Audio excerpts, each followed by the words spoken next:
Welcome to episode 74 of the Mastering Local Marketing Podcast. My name is Matt Hansen. As a small business owner, have you noticed that customers light up more about an experience than a product on a shelf? That's the experience effect, the idea that people value memories, feelings, and interactions over material purchases. In today's competitive market, that shift is shaping how consumers decide where to spend their money.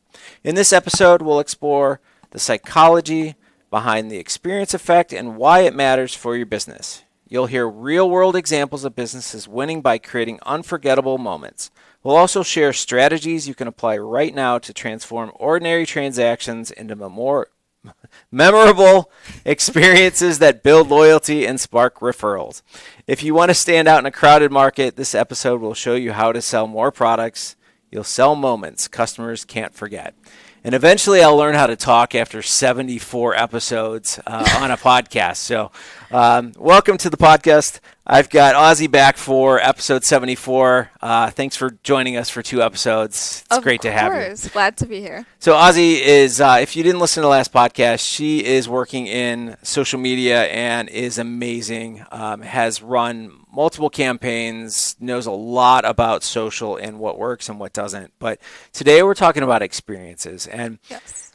I have to talk about this. So last weekend, I took my kids to an event.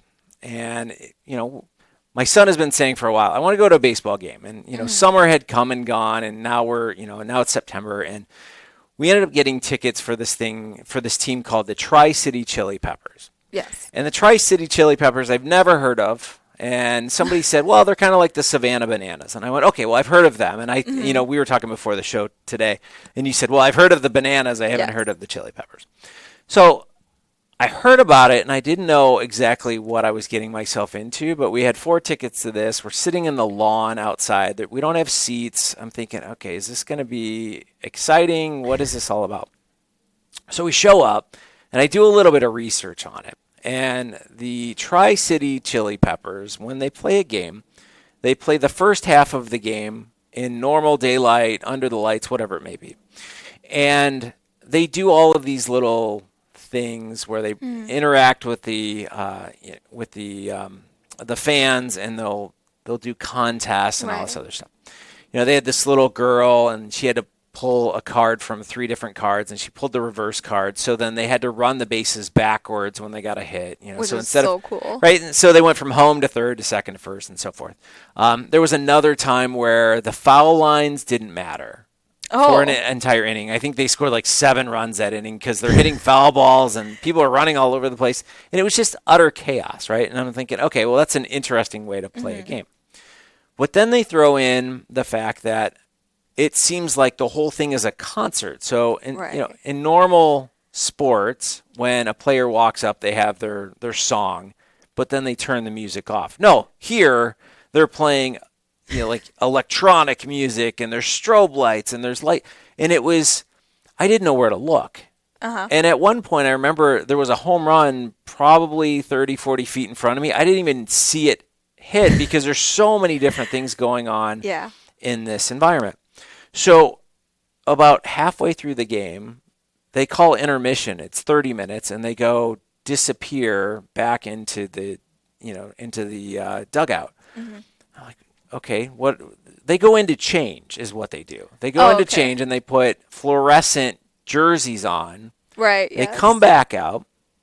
They count down from 10 to 1 and 0, and they turn all the lights off. Then they turn on black light.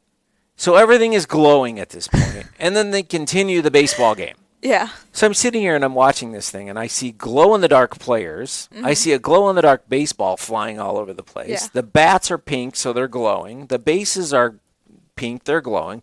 The lines on the field are glowing. Everything is glowing, and I'm sitting here, I'm going, as a former baseball player, like, how are you guys doing this, right? Yeah. So it was interesting to watch all of this, but then, mind you, we're sitting in the outfield, again, on a blanket, on the grass. Right. At the end of the 4th inning, they go, okay, now each team brings out one member, and they have 45 seconds to hit as many home runs as they can hit, and they count as runs. So next thing I know, there are baseballs flying all over the place, all around me. There's kids everywhere. My kids are running around trying to grab a ball. I mean, they were coming, you'd see one land and then 2 seconds later, another one was landing next to you. So you literally had to watch and make sure you weren't going to get hit. But I walked out of there and I went, what did I just see?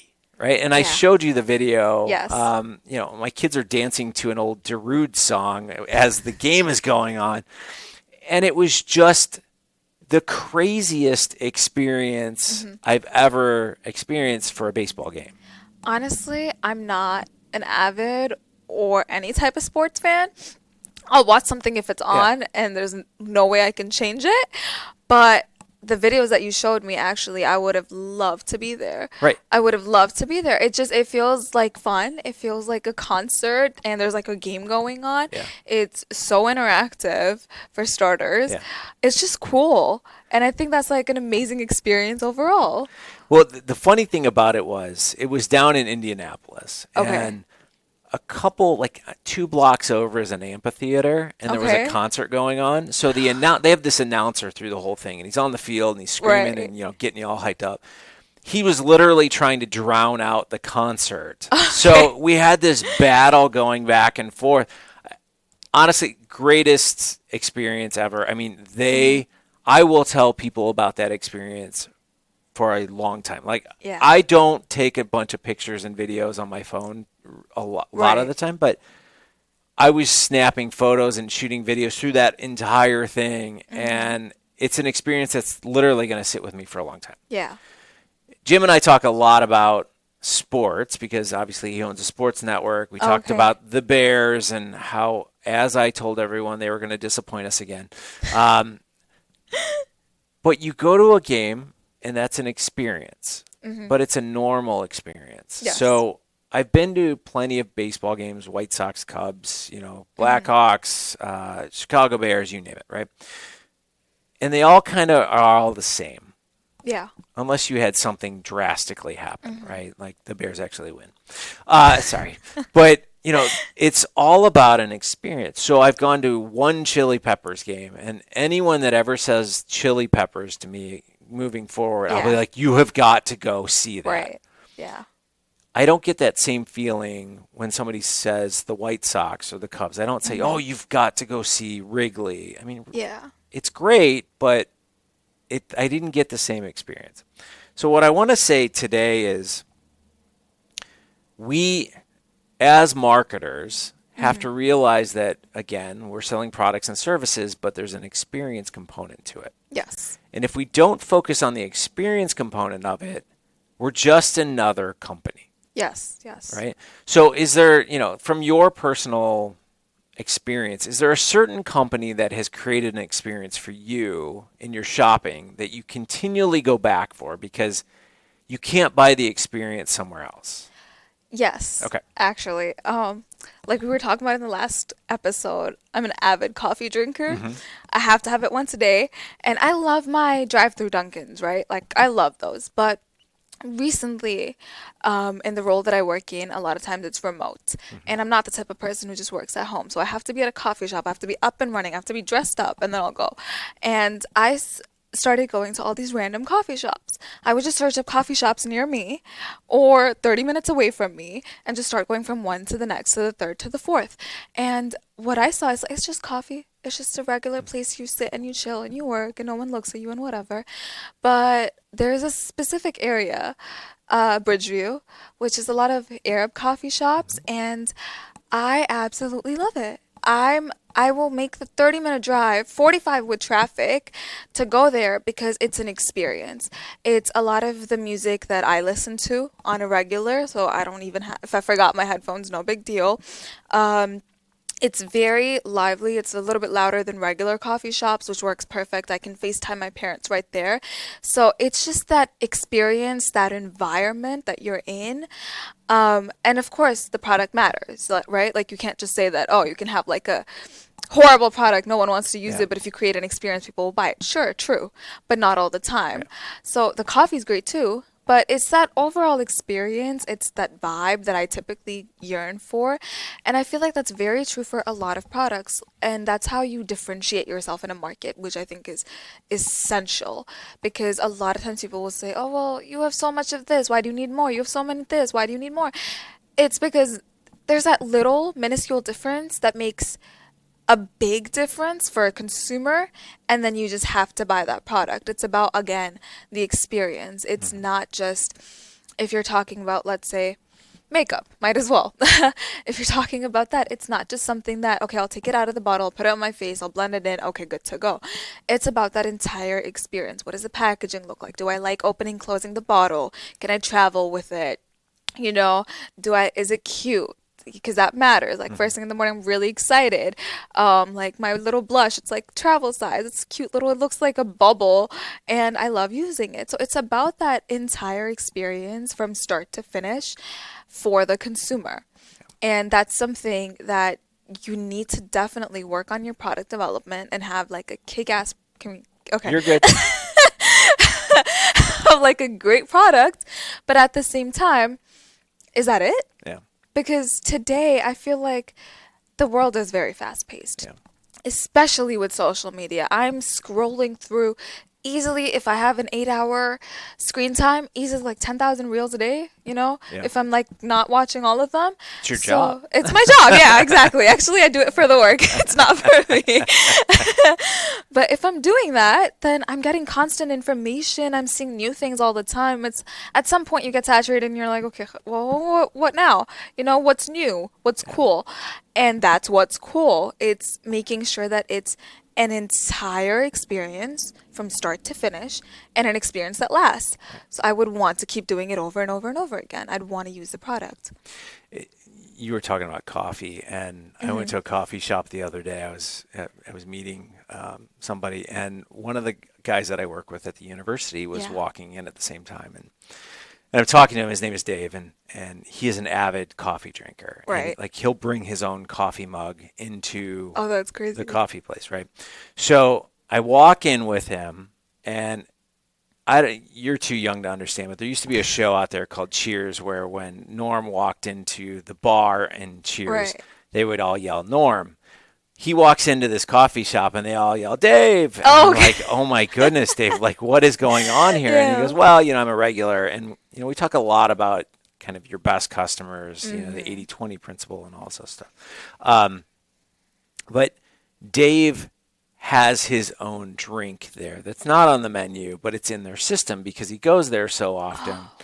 He walks in, they're like, Dave, and they're like, you're regular, the Dave? And he goes, yep. And I went, what just happened here, right? And I was laughing because I experienced that, and I'm not I normally just drink black coffee. I'm boring. But then I was sitting there and I'm going, all right, well, maybe I need to be the Matt here, right? What do we have here? So I started looking down the menu at that point, and I got something that I wouldn't normally get because I thought, well, if they're doing this for Dave, this is obviously a pretty good company that is making really good coffee. So maybe I should break out a little bit. So something that probably would have been, a $2-3 spend is now a $7, $8, $9 spend because of the environment and because of what I just experienced. And it's funny because I went home later on, I'm like, they have a Dave. I don't know what it is, but there's a Dave coffee order at this place. And it was just funny because I didn't expect it. I walked into it, and as a human being, we want to be in the know of what's going on. So I'm sitting there, I'm like, what is this? What's going on, right?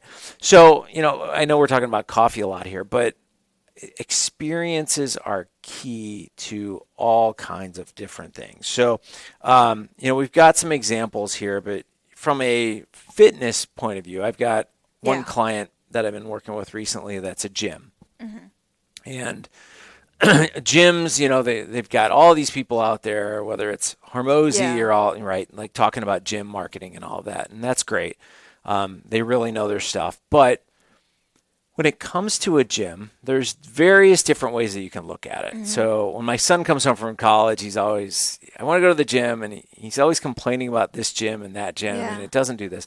And it's the environment, the experience that he's getting with it. He's Mm-hmm. just like, oh, these high school kids, they just sit on these machines. Yeah. But then, like this gym owner that I work with is literally building these challenges and all of these different Yeah. experiences with what they're doing, and people are buying into it because they've almost like gamified what they're Yes. doing.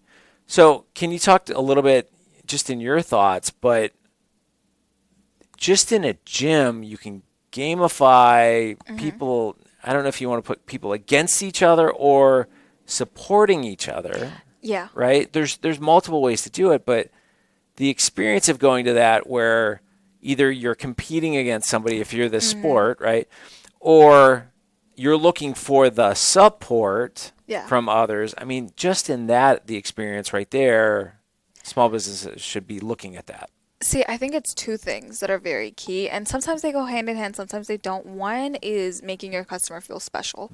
So if you're a part of the VIP list, or if this is like a limited time product or whatever, it's making your customer feel special about using that product. So not only is it that the internal happiness that they would feel from those purchases, but it's also you are one of the people who has this. You are one of the people who uses this. And the second part of it is the support, the community, more like feeling like years I've spent my life nobody gets me. Like you Yeah. would think that it's like that typical rom-com teenager thing, but it's not. It's a regular adult life thing where it's like nobody gets me. And then you finally start buying a product, and then you start looking it up on socials, and then you start, tagging people and commenting on posts, and you start interacting with the brand, and you're like, these people finally get me. This is my community. I finally feel like they understand what I'm saying. And it's a lot of times like people will make fun of, fandoms and, stuff like that. It's like this is a cult, but it's that part of feeling like you belong. And like you said with the gym class too, I feel like that's a great model and a great example because I used to do one at Purdue actually. There's I've forgotten the name, but there's this one class that they do. It's typically all older people. So it was women, I want to say like 50 to 70 range in there. And I went there as a first timer. I typically do like 30 minutes of cardio, call it a day. And when they're lifting 10 pounds and I'm sitting there with my little two, there's that competition, right? Yeah. Where it's like, oh my God, I have to do a little bit better. Right? So there's that. But also within them, they continuously came, and it was a free class, but you can use that model for any business, right? Where it was a free class, but they used to come because they get to see their friends every week. Yeah. They get to see their friends twice a week, every single week. It's that community. And with the coffee shop example, a lot of people now, a lot of these businesses, they have side hustles almost within their main hustle, which is live music one night, karaoke one night. A lot of bars do that, right? Karaoke, things like that. And I don't know if I'm ever going to see this dude again, but I know he comes every Friday for the karaoke, Yeah. and I think he's a pretty chill guy. So I'll go every single week just to see this person, Yeah. right? And you start building community like that. Like a lot of times, I think, like you'll see this on social media where girls are like, oh, if I'm at the bar or the club, somebody will compliment my makeup in the bathroom. You go, that is part of the experience. That is part of the experience where you go and this random person you've never met who probably won't remember you next morning will be like, your makeup looks great, And that is what makes you want to go to these environments and these places. It's the entire experience I feel like I work in hospitality now, and with our restaurants, it's not just here's some great Italian food. Celebrity chef Fabio made it. There you go. Yeah. It's about the overall experience. Every single brand that we manage has an identity, and we target that specific identity. When you go to this specific location, you feel like you're a part of it, and you'll see so many people. And you're not interacting with people at a restaurant the way you would at different establishments, but it's that feeling like, hey, this is really cool. I feel like this is new. I feel a little bit special doing this, and I'd want to maybe like let's just do it once a week, you know? A lot of times I'll be going to different places and just doing something that's a little bit out of the ordinary for me, whether that's a dance fitness class, whether that's just like a different coffee house or whatever. I'm like, this was really fun. And then I'll be like, okay, you know what? I want to make it a habit. Once a week, I want to do this. And I think as small business owners, that's what the goal should be, that repetitiveness and become making people your regulars, you know? So yeah. Yeah. No, I think the experience is key. I was laughing. I was thinking about karaoke gyms when you were talking about that, but that would be interesting. But, we used to own a small home decor business, and many times we got to know our customers. Right. Many times we would do things out of the ordinary where they could take furniture home without fully purchasing it to see how it looked. We would do during, November, December, we would have an ornament decorating contest, and we would Okay. highlight those in the store, and people would vote for them, and all this other, and then we auctioned them off for charity at the end. Right. So creating those experiences that aren't necessarily just you selling products or services are key. So, again, we've talked about coffee, we've talked about gyms, we've talked about fitness. I mean, we've got things that have taken off in recent years, such as escape rooms and all of those types of things. Girls' night out kind of events at whether it's a salon or a restaurant or something along those lines. So I think that's really interesting. And I think we can apply that to any business that's out there. It's just you have to understand your customer first. And I think people don't necessarily take the time to understand the passions, the pain points of their customers, because if you do, you'll understand them more and you'll understand the opportunities more. So you probably see this, again, you're on social more than I am, but you see the passions, the pain points that are coming from the customers that you're reaching out to. So from a hospitality standpoint and the restaurants, again, yes, we all need to eat to survive, but I don't necessarily have to go to one of your restaurants to eat. I'm going for maybe the chef. It may be the type of food. It may be the elegance. It may be the environment. It may be something special that's going on. It may be the fact that the chef actually comes out and greets you. I mean, I do that at home. I greet my family, but they don't give me the same respect for cooking. But it's that experience. And it doesn't matter what business you're in, because experience and the way you treat people is always going to set you apart from others. 100%. 100%. So from a marketing standpoint, look at your customers and say, okay, what's important to them? Yeah. What is everybody else doing? And then what's one thing that I can do? So I had my car fixed. I had some issue with it the other day, and I was talking to the guy that runs the place. Right. And he asked me, he goes, "Are you in sales?" And I said, "Well, I'm in marketing." And it was funny because I didn't really share anything with him, but I guess I gave the vibe. Right. And we were talking about it, and he was telling me about how they've had 2 salespeople through the years. And the first one that they had was this lady that would go around, and every place that she went to talk to, I won't give the details of everything, but everyone that she went to go talk to, she knew their children, she knew the histories, she knew everything about the people that she was talking with. And he goes, it was amazing because she would walk into these places, and instead of just saying it's Mary or whatever, they would come and give her a hug and all this other stuff. So it was really interesting. He goes, then we got another person, and now when they walk in, it's a very different experience. Yeah. They're not opening, they're not welcoming. It's the 2 individuals have created entirely different environments. Yeah. And he says it's not the same. And I thought that was really interesting because I personally am sitting here. Can you tell me who the other lady was so I can hire her? But I was explaining to him. I said she probably has a CRM, some kind of note taking, whatever it is. But she's taken that next level to create that experience with those customers.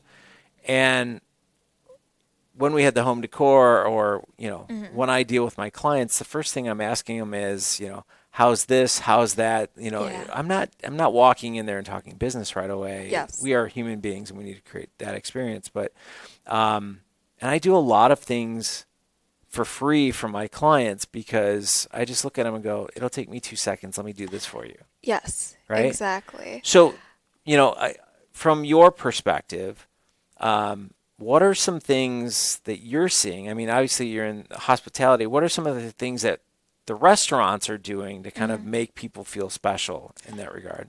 I feel like with restaurants, one of the most important things is service. Hmm. And a lot of times, I feel like when it's a bigger company, you might not necessarily think that of that as a very important thing. You're focused on other things like true marketing, or like the chef has to be phenomenal, which is important. I'm not saying it's not, but it's the service. It's the fact that the server is really nice, and you leave a tip and you're like, you know what, I'm gonna come back next time 100%. It's like round the clock right here. Hmm. A lot of students go there, and I used to go there when I was studying, and I was like just done, burnt out, really late. 12 to 2 was my time when I would go. And there was this one lady who used to work there, and she had so much energy every time I went. Every single time. And she would always say hi to me. She would always ask me, like, oh, are you in school? The first couple times, she's like, oh, what do you study? And that made me want to go back because half the time I went back for the conversation. And I would always end up falling asleep in the booth. Always. So she would always be like, honey, are you okay? And I was like, yeah, I'm okay. And it's that building those relationships. But I think something that's really important is that personability and that connection, like you said, like everyone's going and giving her a hug, and like, how are the kids and all that. People underestimate how much social media can do that for you. Right. Because yes, it's behind a screen, but if you start posting often enough, people know just about everything you want to tell them, which is a lot Yeah. in a lot of cases. And when you're making those videos and those reels, like it's like a 30-second thing. I can personally say this. I am invested in so many people's lives right now, and they don't even know I Yeah. exist, right? Like, I am so invested. Like, oh my God, there was a flood in the storage room for this jewelry owner. How is she doing? And this other, like, entrepreneur, her dog got sick, and I'm not even a dog person. I'm not even like an animal person like that. Yeah. But I'm like so invested, and it's those connections and that community and those relationships that you build on social media that have such a lasting impact. And it really helps your business, but it also, I feel like business owners are people too. Yeah. A lot of times people be like, oh, they just care about the money. Sure, that's a part of it.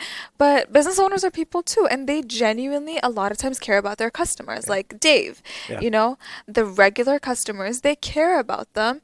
And they also crave to have that community. Because a lot of times, small business owners, the entrepreneurs, when they're building something, it's not like, I'm going to be a millionaire by 30. That might be a part of it. But their primary thing is, I really needed this. And I know, like, I met another single mom, or, I met another person in the target demographic, and they said they needed it, and this other person said they needed it.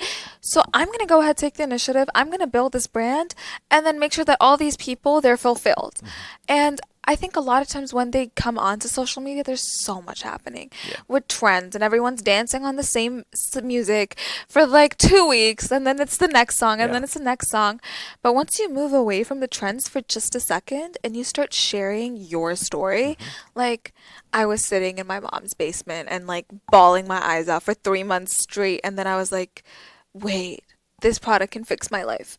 When you start doing things like that, when you share your personal story, which in a lot of times can be scary because not everyone is an extrovert and they'll come on and be like, hey guys, this is my life. But when you start giving people little pieces of that, they feel like they're relating to you and not just the product. I'm buying this because Shelly said so, not just because, oh, this is like cool. Yep. And I think that's very important. So I think you mentioned the word community, Yes. and I think community is huge. I think where we are today, we've talked about this on the podcast many times, is that at one point the internet blew up and social media has blown up and everyone wanted to be everywhere all at once. Yeah. And the market got too big, Yes. especially if you're a local or a regional company. And what we're seeing is that pullback, but in the same sense, even if you are a large company that is selling across the entire United States or the world, the community side of it is where it's at. Yes. Because what we're doing is you were talking about finding people that are just like you. And that was kind of why we started this podcast, is the fact that the small business owner didn't have a voice out there or the training methods to learn marketing. They're just kind of winging it. And that's why we said we were going to start this podcast, right? So like we're building a community here. A university has a community, right? Like your restaurants have communities within those individual restaurants, if not from a larger family of, umbrella of restaurants. So there's all these communities, but the communities have their own likes, dislikes, pain points, needs, right? All these different things. And I think that's probably one of the biggest things that we need to understand is when you build a community, you're going to find your like-minded individuals that will rally behind you and become part of your brand. Yes. Okay. All right. Anything else you want to share with them? Oh, I'm sorry. You're all good. No, I think that's just like one of the key points is that you build community, and then also what comes with that community, because not everybody within the community always likes each other. Right.